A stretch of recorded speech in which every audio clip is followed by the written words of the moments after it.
Hey, how's it going? I have some cards, and I wanted to talk about some things. This might be long, I don't know.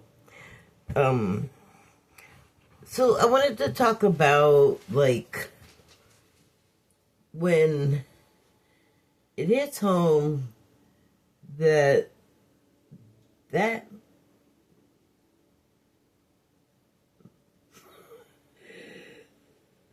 oh, that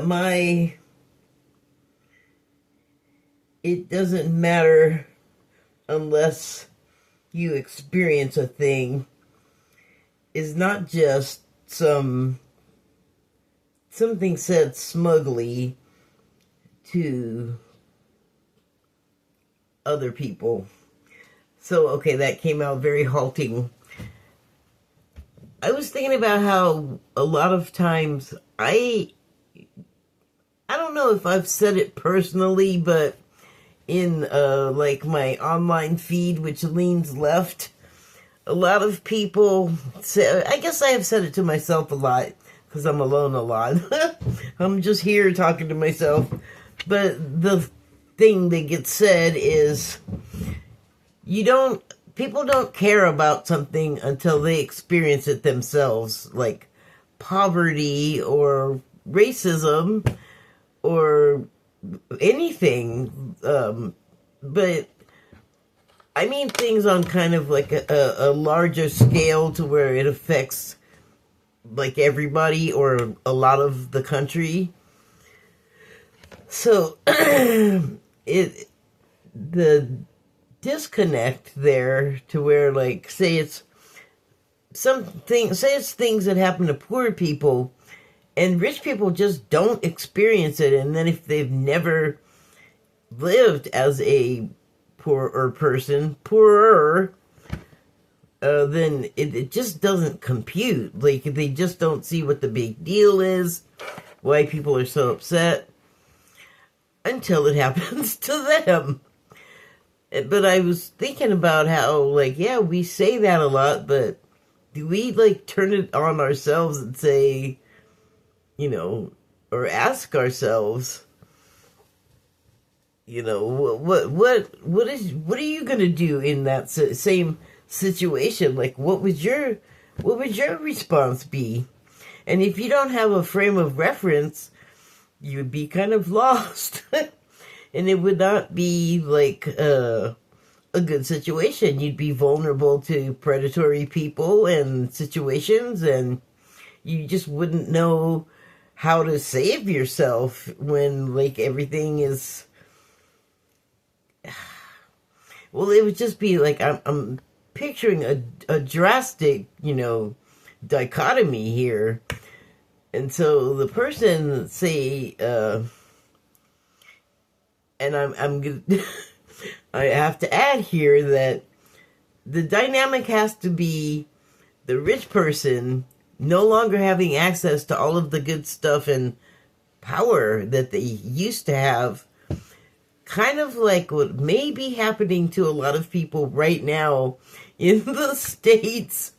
I don't know, like, at what level of income, how high up this is affecting people, but I have certainly seen a lot of videos lately. Like, I'm really drawn to, like, how are people reacting to what's happening, and it's not good. Like, people don't know where to go, what to do. Like, I saw this young girl, or young woman, she couldn't have been more than 25, 27, like, she seemed very young.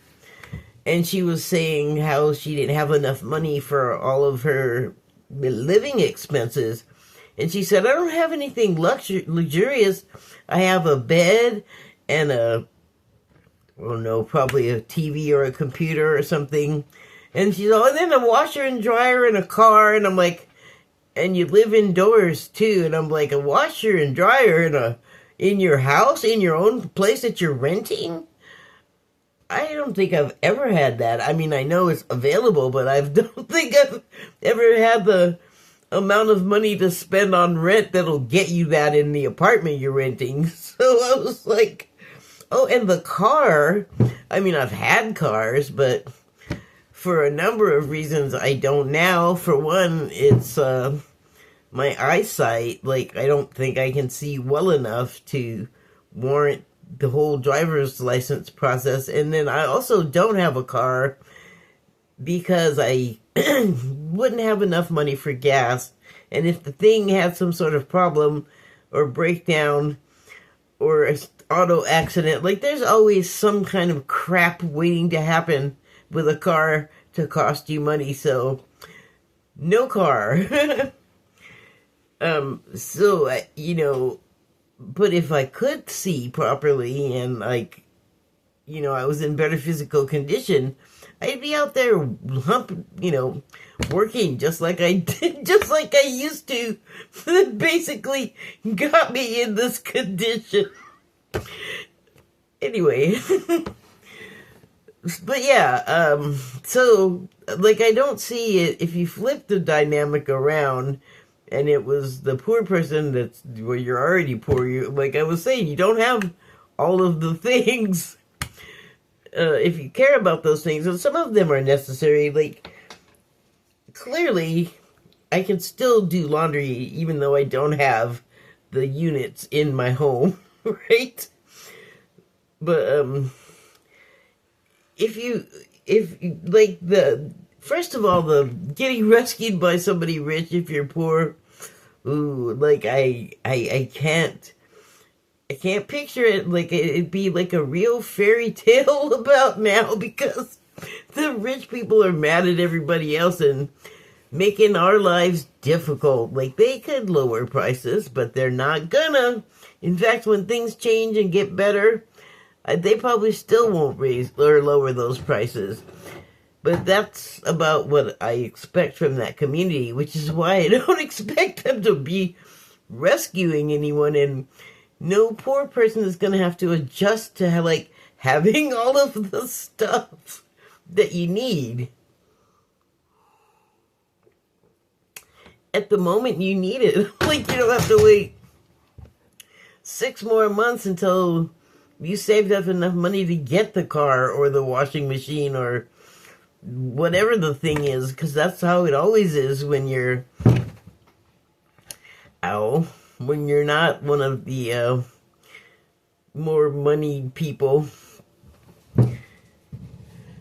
So I don't know, like, that just came to mind. There's other things about, like, going from just being like a middle class or poor to being homeless. That's, no matter where you come from, that's going to be a drastic change, because generally you're going to go from living inside of somewhere to outside where you have none of those protections that you have been used to all of your life, that gave you that feeling of safety, and the domicile that provides you that kind of illusion of safety. But that's gone. The home invasion, anybody walking up to you is going to be a home invasion, whether they mean you harm or not. So, it's not a good place to be, to go from, like, I can't believe I'm saying this, to go from having stuff, and it's not even like designer label stuff, it's like the basics, like having a room to go pee with a door, and and a place to, like, have groceries, like, to store them so you can make food, and, like, having the thing to make the food on or in, or the pots and pans, or the like, all of that's gone unless you grab some more and you're walking around wherever you're going, because you're not going to be able to stay sitting in one place.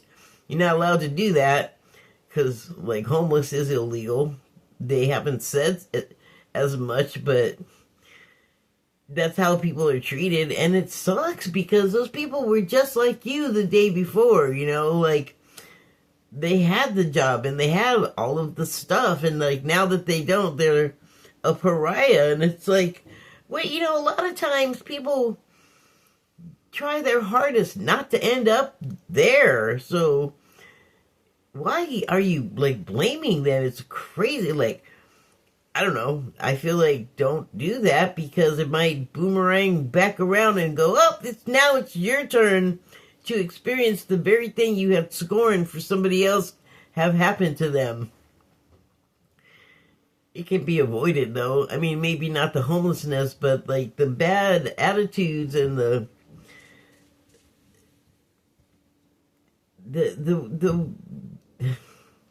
the way we deal with it makes all of the difference too. Like, deal with all of it, the loss, the intrusions, the home invasions, the scorn, the way that like the switch turned off from where you were a human being to where now you're not. It could happen to anybody very easily, very quickly, and you could have a lot, and then there's a lot of people that had a lot, but they're not on the street, they're in jail.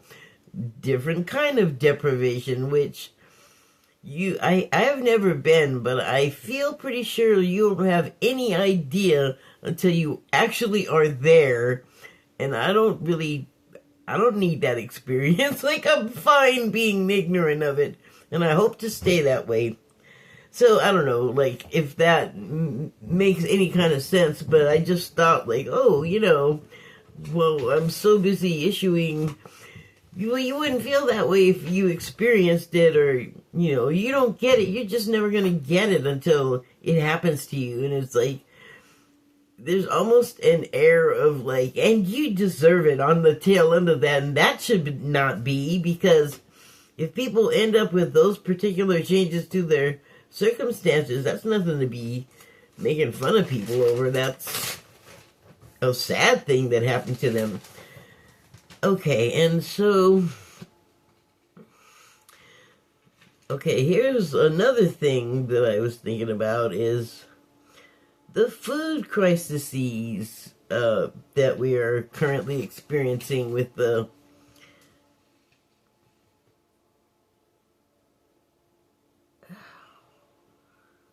let me take the food crises the states are having. It's part industrial, herbicides and food additives. It's part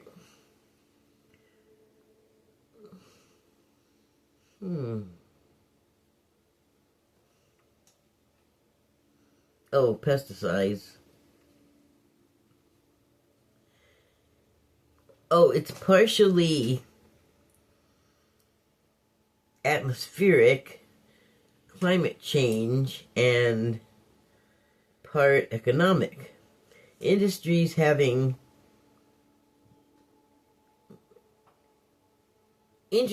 more concerned with expediency and profit, with little regard to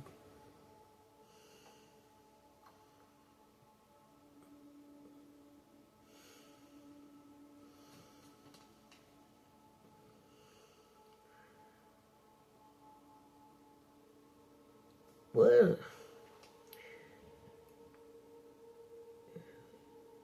I guess I didn't. Little regard to what? Regulation? No.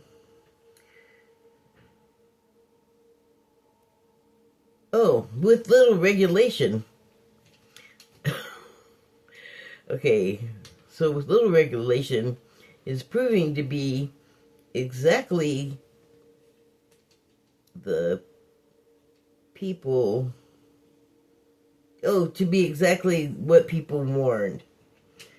With no regulations, then you're gonna have crazy food recalls. Let's see what else I have here. We're currently in the midst of the most food recalls for belated safety measures as a result. It's more food recalls at one time than I think I've ever seen in my life.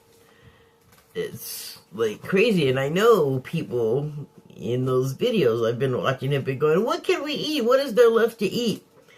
You are really going to have to get creative. Like, you're going to have to start eating stuff you didn't eat before, possibly. And, you're just going to have to put some more thought into it. That's just what it comes down to. Unless you want to get sick, you have to pay attention. So, let me see if I can read what I wrote here.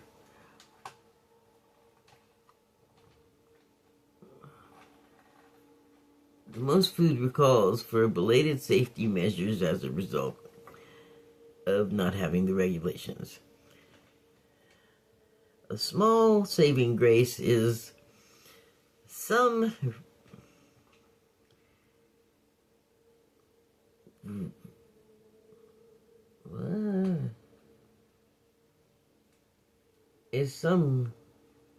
restructuring. No? Yeah? No. Oh, some restaurants are...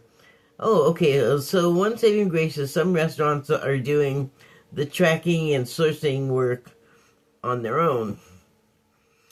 They're out to lunch. They're doing it all on their own since the regulation people, the FDA or CDC, I don't know which one, both I hope is covering these normally, but they're both out to lunch. Pun intended. They have, hey, have a salad, why don't you? Those people that didn't want no regulations with lettuce and some blueberries. Okay, that was too sour. But it felt like a reader gets it. Like, I shouldn't wish lettuce and frozen blueberries on the people that decided it was a good idea to not have regulations. I take it back. However, they still have to be careful. Is everyone tracking what's not safe to eat right now? Especially since we don't have those regulatory agencies to inform us.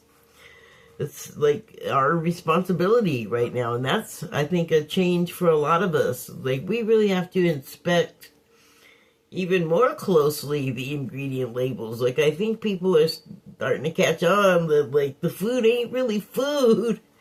And you can tell, like, they're just using, I guess, 3D printed food. Campbell's Soup executive let that slip that they are. So if one industry is doing it, I can't believe it's not an industry-wide practice. And I can tell you, I've gotten some food and I've been like, what in the heck is this? Because this is not what it was before my whole life. And you take it out and you look at it, and it's usually some kind of meat thing. I think the last time was frozen pizza. And it was weird because I'd eaten most of this pizza. It was like a small pizza. And then I got to like one pepperoni, and it just was like, whatever this is, I don't even know if it's meat. Or if it's meat, I don't know what it came from. It was really... I haven't touched those things since. But you know what? That's what you get. They're like under $1. I don't know if they still are now that we live in tariff world where everything is hellish. If you want to try to...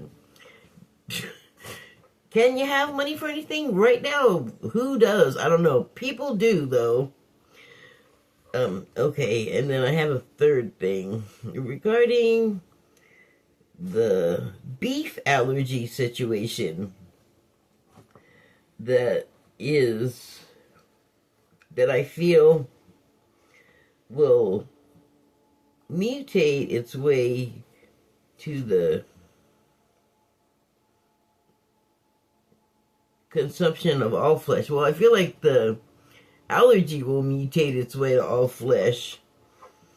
So the consumption, again, like with the recalls, good luck, brave person. I'm not gonna mess with it like anymore.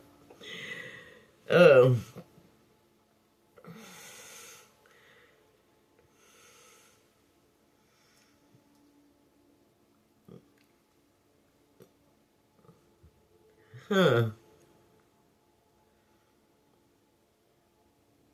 Okay, well, I can't read what I wrote anymore, but I think what I was getting at is that it's probably better for all of our health if we, you know, like, just, we're probably gonna have to, like, stop eating meat for a while. I don't know if it's permanent or not, the beef allergy, but with all of the crap that ends up in it, like, it's probably better. And so it occurred to me another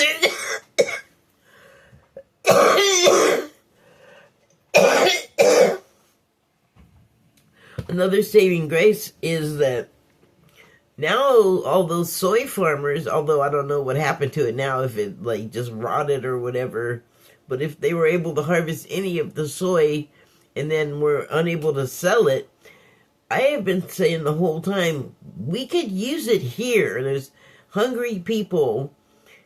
That goes a long way to stretching food. By which I mean TBP. Soy, you can do a lot with it.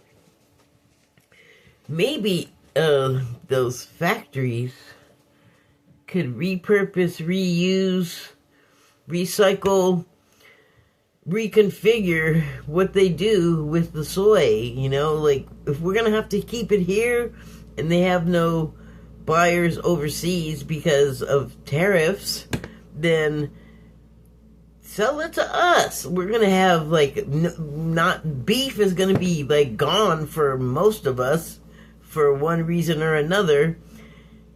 And the other stuff I would just be wary of anyway, except I have a feeling, like a disease, it's gonna, like the flu, this is gonna spread, this meat allergy. Again, maybe we don't want to be eating that industrial meat, you know? Like, they got so much stuff in the feed and the care and the, you know, the antibiotics and God knows what else they gotta give those poor animals when they're stuffed into those factories and those terrible, gross, allegedly unsanitary conditions. And then the meat processing places where they're going so fast, it's like, maybe what I got on that pepperoni slice was somebody's thumb. Like, none of it's good, because do it fast, hurry up, make it bigger, who cares if it's artificial and weird, I'm getting my bag. And, like, that is not human or humane. Like, I'm changing the rule right now.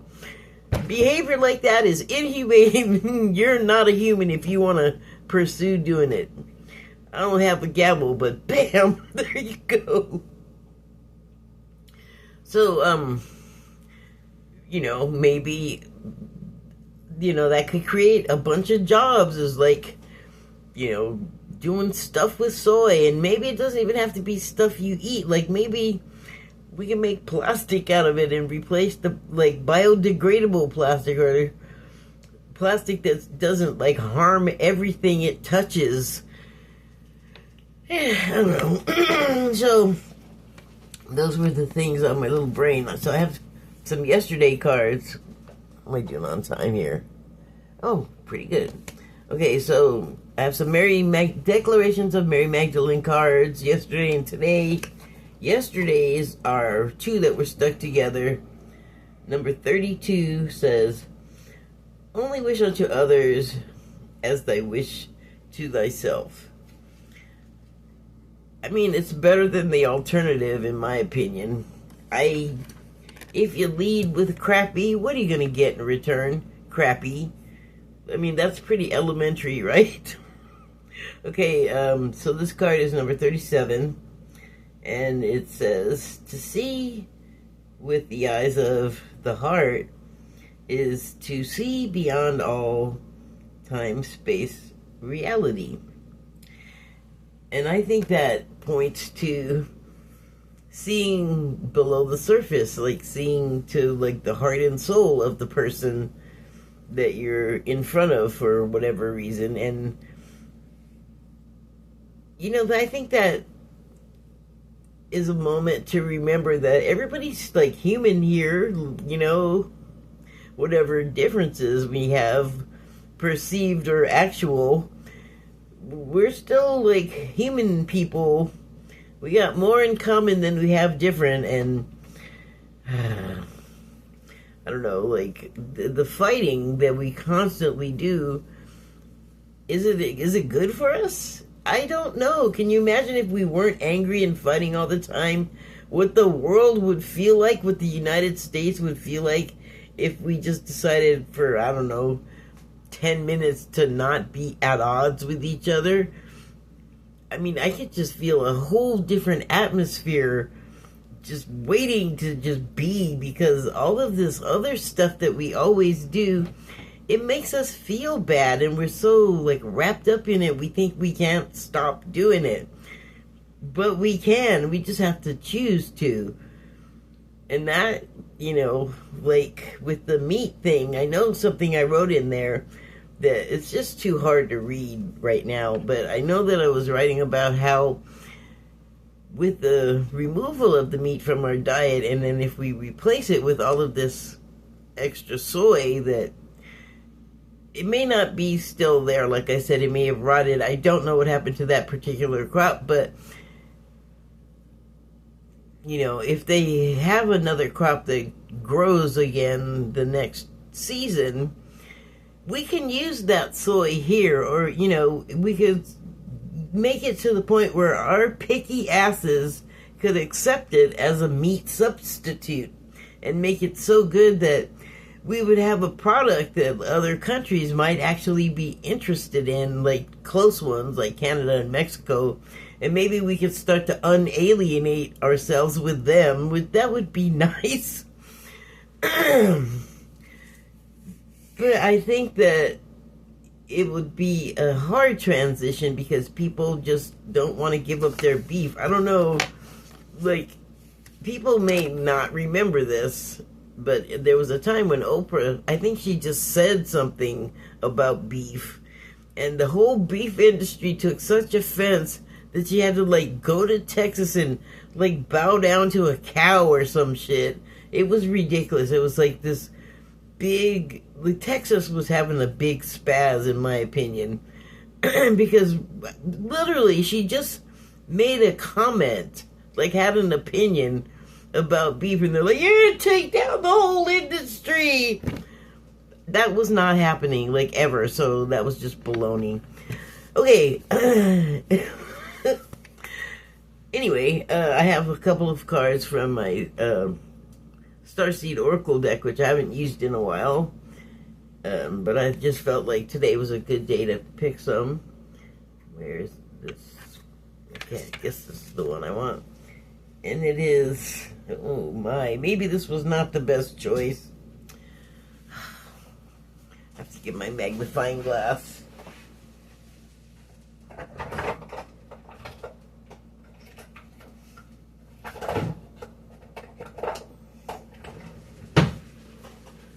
Okay.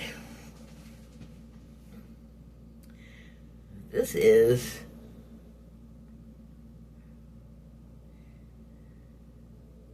cracked open. Oh man.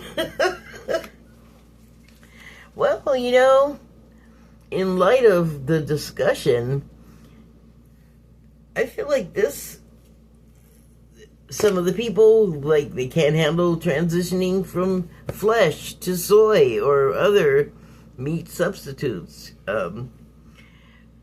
Like I was saying about the Oprah thing, and Oprah versus the beef industry, basically Texas, those people were losing their minds. Like, they brought court cases about it, and it was like a big deal in the news, which is kind of sad. But like, their identities broke. They were like, how dare you, ma'am. I don't know, I found it pretty funny. But it is not funny when you are, like, losing your identity, or you feel like you are, because there's been such a change in your life that you have to make a drastic change that you were not planning to make. You're not prepared to make. But that's how life happens to you. And oh my gosh. So this person on here, they sort of look like a heavy metal person with like a studded jacket. But if you look at the face is freaking frightening. It looks like a rake. Like, what the heck is that? Look at the long blonde hair. I swear. It's a metal guy. Look at the jacket. Can you see? I swear it looks like studs and things on there. Here, I'm just going to give you another last look. Look at, like, the lapel part. This area looks like it has studs to me. That's funny. I didn't know these cars had a sense of humor, so let's see what it says about cracked open in the manual. That is not the right place to look. Oh God, this is small.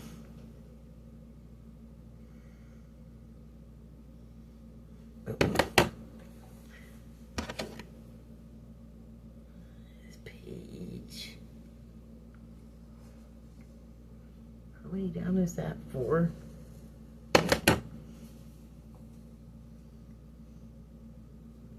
Oh yeah, I can't see that.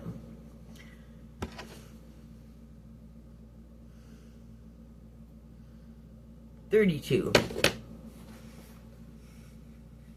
Well, this is like a game, like a treasure hunt game. Oh man, this was not a good choice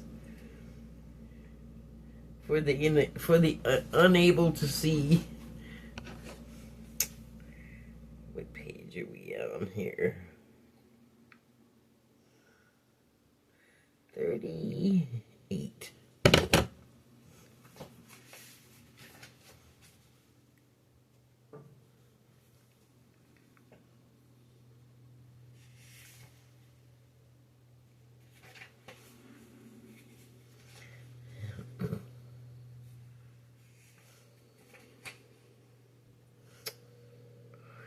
What?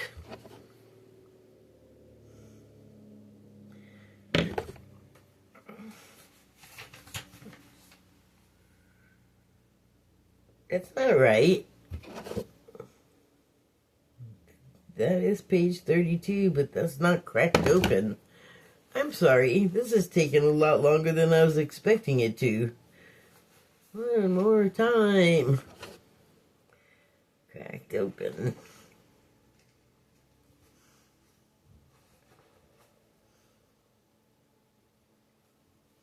One, 2, 3, 4. Oh, 52. Well, that's very different. Oh my gosh, I feel like Rosanna Dana. Look it up. I think that is 54. What?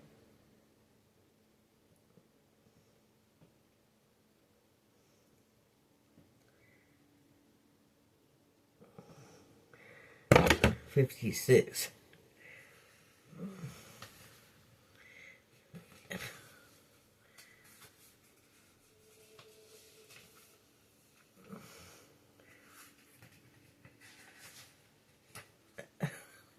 I think I can't find it. Oh, there it is. Okay, cracked open. I was starting to worry. Alright. So the subtitle on that card is Rock Bottom, like rock and roll. Surrender to the... Stop. Surrender to the alchemy of life. Surrender to the alchemy of life. Well, yeah, that is life. Taking your constituent parts,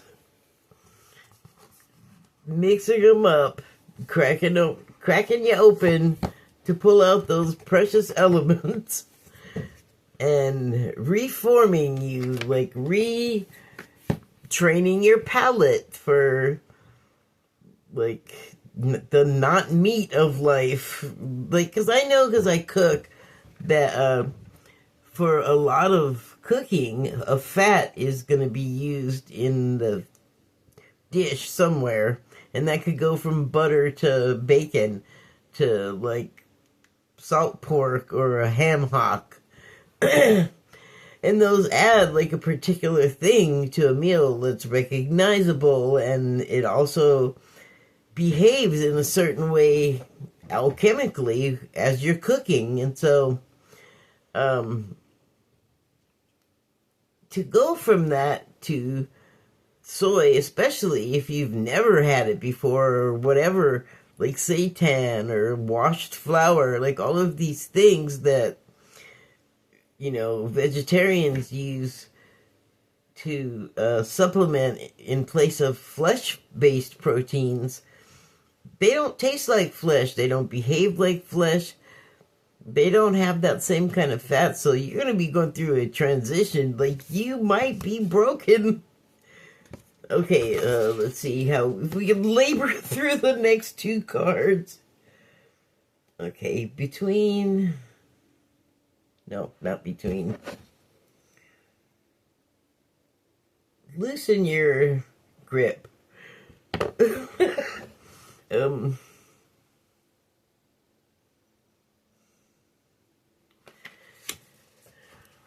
So, loosen your grip. Pink and blue, version 2, not to say that it's male and female, just that they're differentiated from each other. And yet they're quite similar. And it's sort of like you have to get outside of yourself. Oh my gosh, what was I talking about before? Getting outside of your, like, you don't, like, know, you don't truly understand the experience unless it becomes your own. I don't know why that have to do with this. Except that if you, like, it's difficult to look at yourself and, like, diagnose yourself the way you could another person, the way that you could, like, judge them or pick them apart, and, or, you know, be able to recognize whatever their flaws are or something like that, where it's a lot more difficult to do that about yourself. Like, you would literally have to get outside of yourself to do so. But I think it's possible to a degree. But in order to be able to do that, you have to loosen the grip on your identity that you previously had. And you have to open yourself to the idea that there are unflattering, possibly, things that you are just not capable of seeing until you get outside of yourself and get that perspective. And I don't think it's impossible, but I don't know that you could do it 100%. So loosen your grip. Let's see, hopefully this won't take as excruciatingly long. It was excruciating for me. That sort of looks like an L.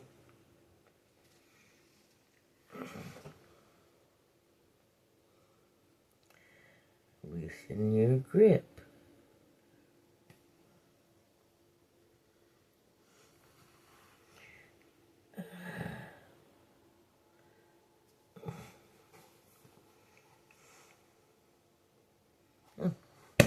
Okay, it's either 68 or 88. Let's try 88.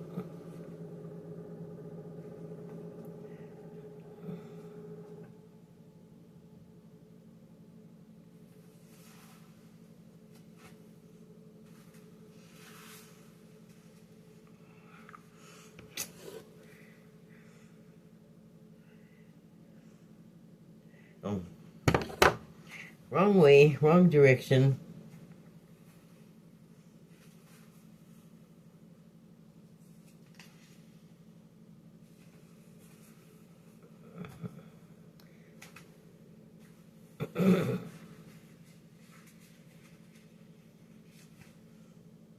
Loosen your grip. Hey, I found it.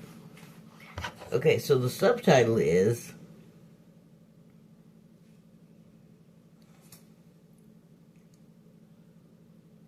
Coming Wait, what? Oh, coping mechanism.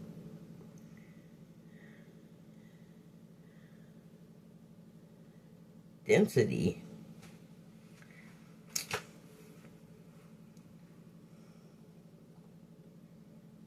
Addiction to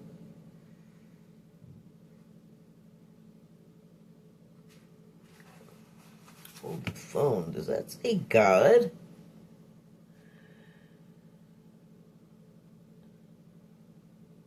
Oh, hold on. Coping mechanism, density, addiction.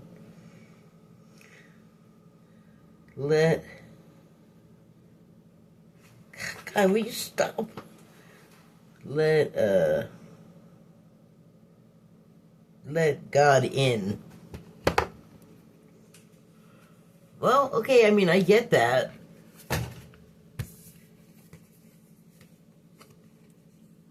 With the addiction thing, because you get far away from yourself when you're addicted to drugs. There is something that happens where you just change. You begin to gradually, quickly though, lose the capacity to care.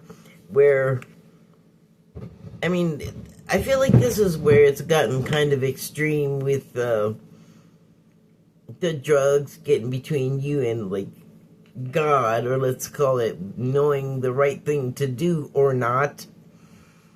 You know, knowing right from wrong. And so the substance, the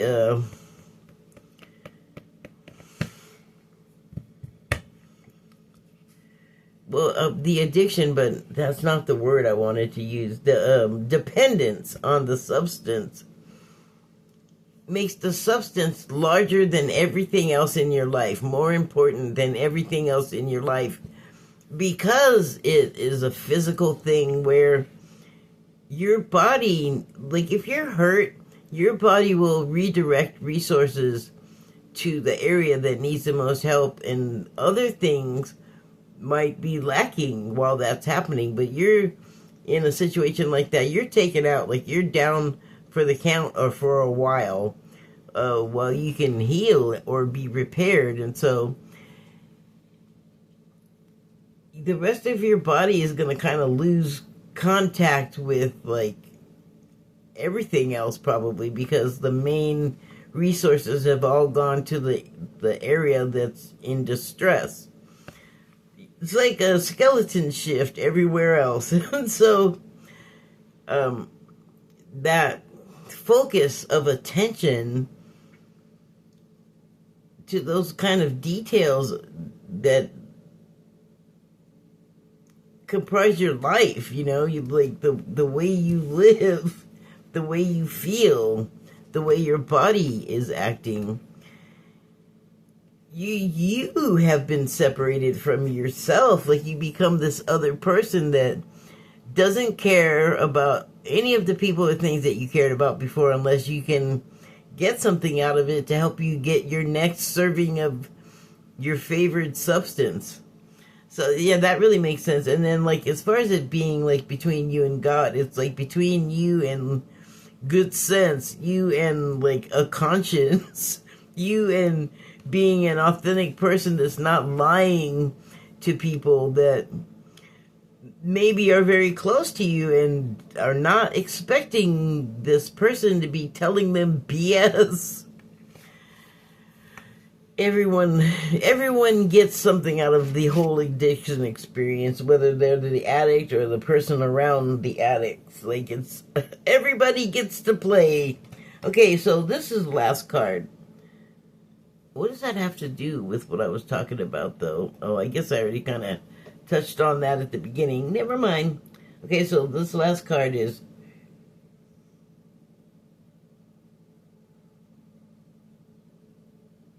What? Oh, surrender to the sweetness. Ah, this is taking the dip in the pond.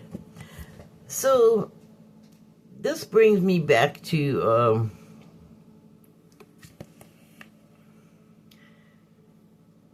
I guess I didn't say this out loud.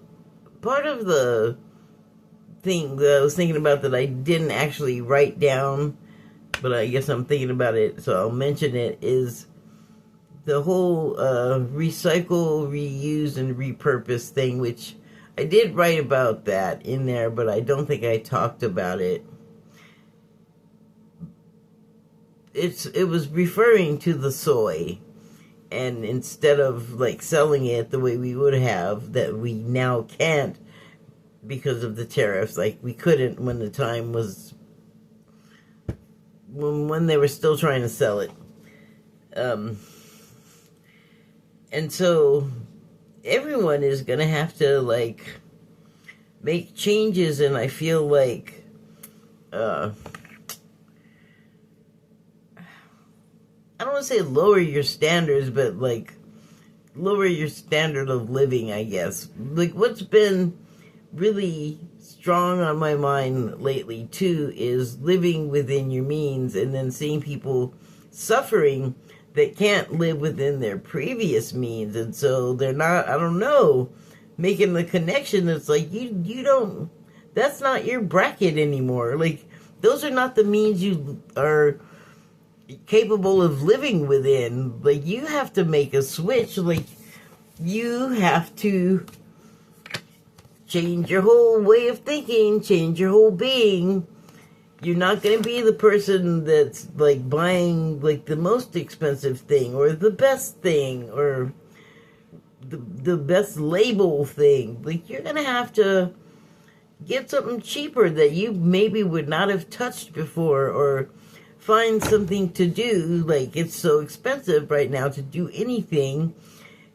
We're going to have to like to entertain ourselves. Like we still have our phones, but maybe the phones are not the best thing. Like maybe it's good.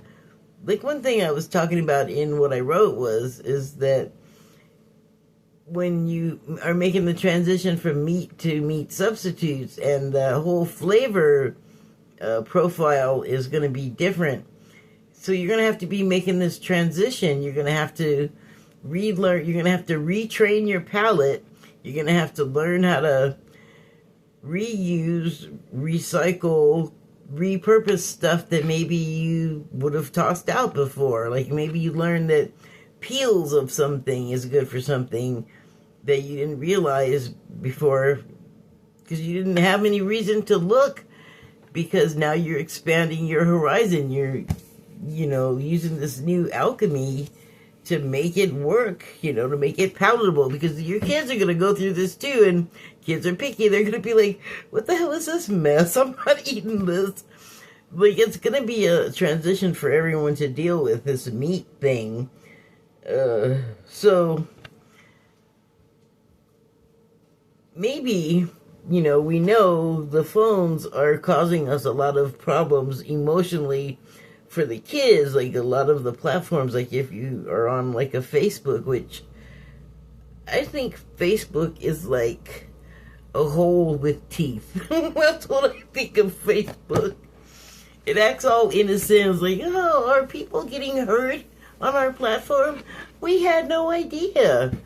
I feel like they had every idea, and they don't give a crap. They're like, we don't really like people anyway. We like us. We don't like those other people.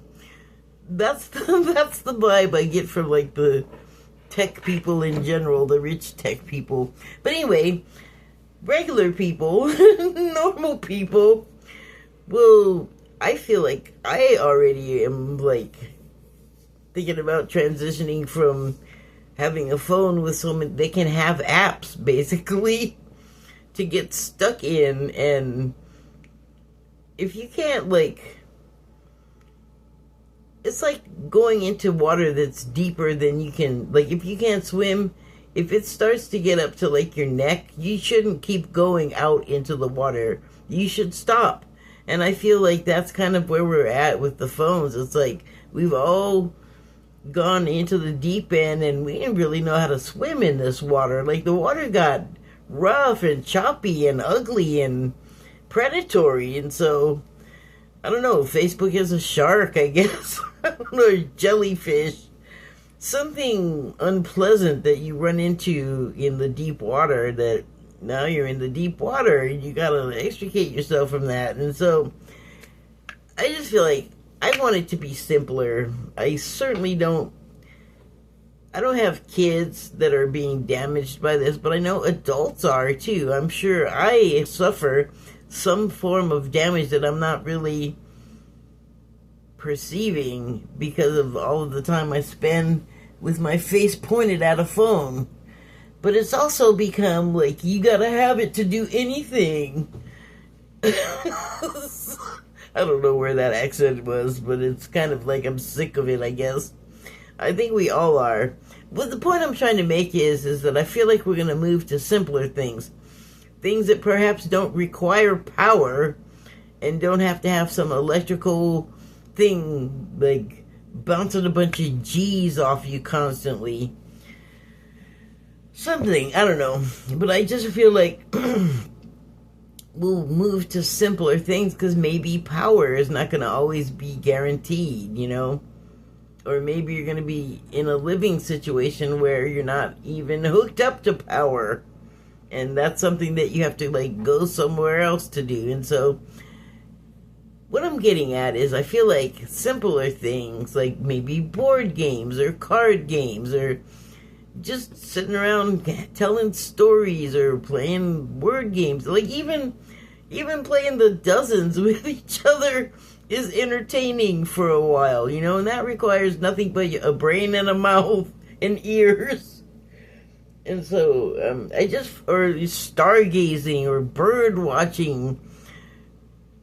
I feel like we're just gonna find simpler, calmer, less taxing things to do. So, here is the card, the illustration. It's surrender to the sweeter things. And it has people at a spring, it looks like. And I can't believe there's only 2 people there. It's so beautiful and the weather's nice. Where is everybody? Who knows? They're working somewhere, but, you know, it's a metaphor, I guess. For something that, I don't know, it looks very inviting to me. I can think of nothing more relaxing than just floating for several hours. Anyway, I gave my synopsis on what I had to say, and there's the picture. There's a gentleman already in the water. I believe that's him right there. And he looks like he's saying, "Come on, what are you doing up there? Come on in." And I say that too, like, surrender to the simpler things. Because the smart smartphones and things, are messing us up, kind of. Making us dumber, making us meaner. It's like, some people, I think, get on the phone to go on an app and just score points off of people. And I think that adds negative energy to the overall field, and we don't need more. We got plenty of that. We have a surplus of negative energy, in my opinion. Okay, I'm looking for surrender to the sweetness.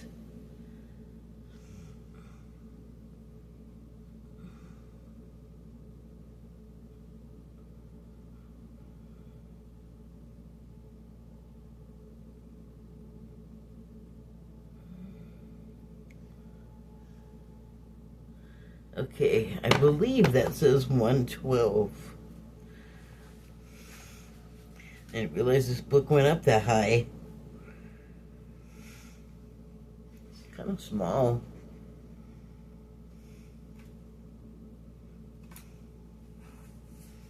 Okay, that's too far.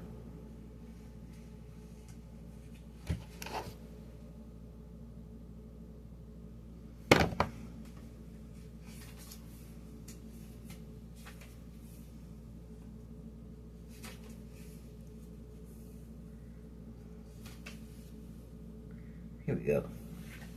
Surrender to the sweetness, and the subtitle is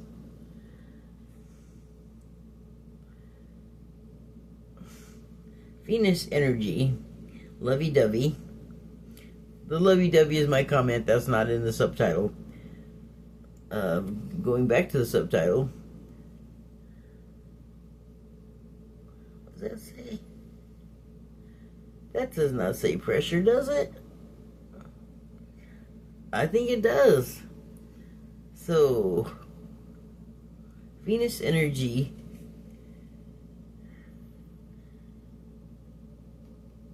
Oh, maybe it's pleasure.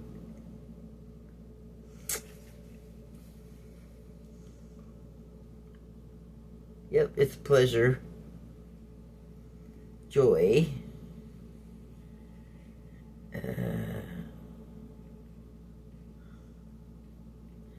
Make